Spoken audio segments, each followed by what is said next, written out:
ప్రభునందు ప్రియమైన శ్రోతలకు వందనములు. ఈ పోడ్కాస్ట్ కార్యక్రమం నాకు స్వాగతం. మీ అందరి కొరకు ఈ కార్యక్రమమును ప్రసారం చేయుచున్నాం.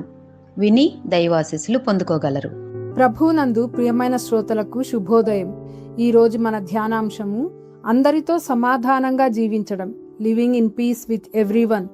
ఈ ధ్యానాంశం నాకు తగినట్లు ఒక చిన్న కథ చెప్తాను. ఒక ఇంట్లో ఇద్దరు అన్నదమ్ములు ఉండేవారు. ఒక చిన్న ఆస్తి విషయంలో అన్నదమ్ముల మధ్య మొదలైన తగాదా క్రమంగా పెద్ద గొడవగా మారింది. వారు విడిపోయారు. సంవత్సరాల పాటు మాట్లాడుకోలేదు. పండుగలు వచ్చినా కలుసుకోలేదు. వారి తల్లిని ఇది చాలా బాధించింది. ఆమె చివరి రోజులలో మీరు కలిసి ఉంటేనే నాకు శాంతి అని చెప్పి వారిని కలిసి ఉండమని కోరింది. తల్లి కోరిక మేరకు వారు ఒకరినొకరు క్షమించుకొని కలిసి మాట్లాడుకున్నారు. ఆ రోజు నుంచి వారి జీవితాల్లో, కుటుంబంలో నిజమైన ఆనందం తిరిగి వచ్చింది. ఇటువంటి సంఘటనలు మన జీవితాల్లో కూడా చూస్తూనే ఉంటాం. ఈరోజు మనం అపొస్తలుడైన పౌలు రోమీయులకు వ్రాసిన పత్రిక 12వ అధ్యాయం 18వ వచనంలో దేవుడు మనకి ఇచ్చిన ఆహ్వానాన్ని పరిశీలిద్దాం. శక్యమైతే మీ చేతనైనంత మట్టుకు సమస్త మనుష్యులతో సమాధానంగా ఉండుడి. పౌలు ఈ వాక్యం ద్వారా నిజమైన, క్లిష్టమైన సంబంధాలలో మనం ఎలా జీవించాలో ఆచరణాత్మక జ్ఞానాన్ని ఇస్తున్నాడు. ప్రతీకారం కోసం అన్ని రకాలుగా జీవితాన్ని నాశనం చేసుకున్న మనుష్యులతో నిండిన ఈ లోకంలో మనం సమాధానకర్తలుగా ఉండాలని ఈ వాక్యం మనలను సవాలు చేస్తుంది. దేవుడు మనలను గొడవలలో గెలవడానికి కాదు, మనుష్యులను గెలుచుకోవడానికి పిలుస్తున్నాడు. రోమా 12వ అధ్యాయం మార్పు చెందిన జీవితానికి ఒక మార్గదర్శకం. మనకు ఇవ్వబడిన వాక్య భాగంను గమనిద్దాం.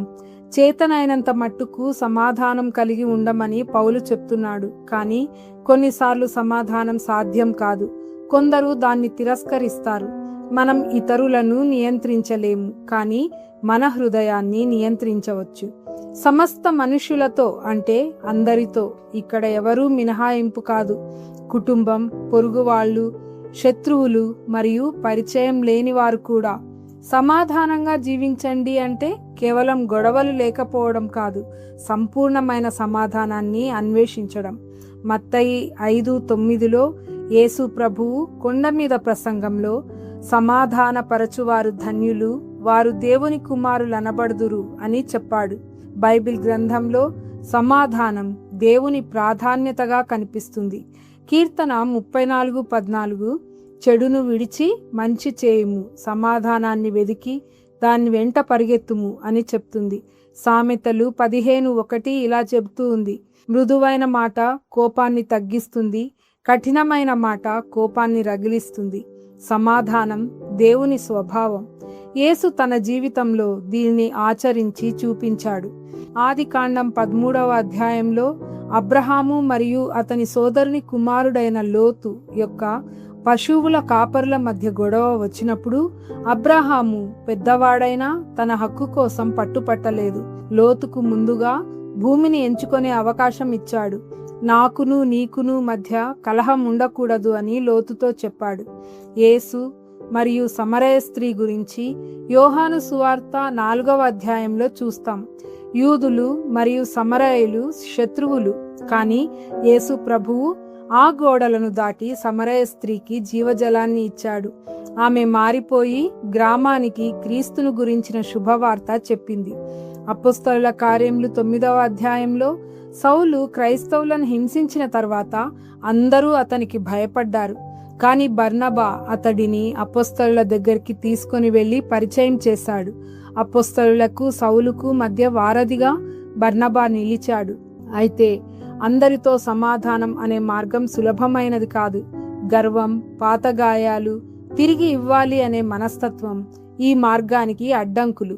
ఈ అడ్డంకులను జయించటానికి దైవ గ్రంథంను అనుసరించి ముందుగా ప్రార్థించాలి, త్వరగా క్షమించాలి, కృపతో స్పందించాలి. మీకు మీరే పగ తీర్చుకొనవద్దు. ఒక చిన్న మంటను మరొక మంటతో ఆర్పలేము, నీటితోనే ఆర్పాలి. అలాగే కోపాన్ని కోపంతో జయించలేము. ప్రేమ, సహనము, క్షమతోనే జయించగలం. స్నేహితులారా, రోమా 12:18 ఒక ఎంపిక కాదు, మనకు వచ్చిన పిలుపు. ఈ రోజును ప్రారంభించే ముందు మనతో విభేదం ఉన్న వ్యక్తిని గుర్తించుదాం, ఆ వ్యక్తి గురించి ప్రార్థించుదాం, ఆ వ్యక్తిని మనస్ఫూర్తిగా క్షమిద్దాం, అతనితో స్నేహంగా మాట్లాడడానికి ప్రయత్నిద్దాం, సమాధానాన్ని వెంబడిద్దాం. ఒక విషయం గుర్తుంచుకోవాలి, ఫోన్ బ్యాటరీ లో అయినప్పుడు ఛార్జింగ్ చేయకపోతే అది పని చేయదు. అలాగే మన హృదయం దేవుని సమాధానంతో నిండకపోతే మనం సమాధానం పొందలేము.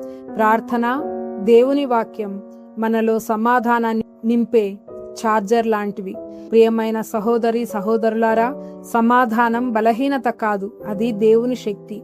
మనకు దేవునితో ఉన్న సమాధానం మనుషులతో సమాధానంగా మారుతుంది. పరలోక సమాధానం మనతోనే ప్రారంభమవుతుంది. ప్రార్థన చేసుకుందాం. ప్రభువా, నీవు మాపై చూపిన ప్రేమ, సహనము, క్షమాగుణములను మాలో నింపి మమ్మల్ని సమాధానకర్తలుగా మార్చుము. ఇతరులను క్షమించడం, ప్రేమించడం మాకు నేర్పుము. నీ సమాధానంతో మమ్మును నింపుము. ఆమేన్.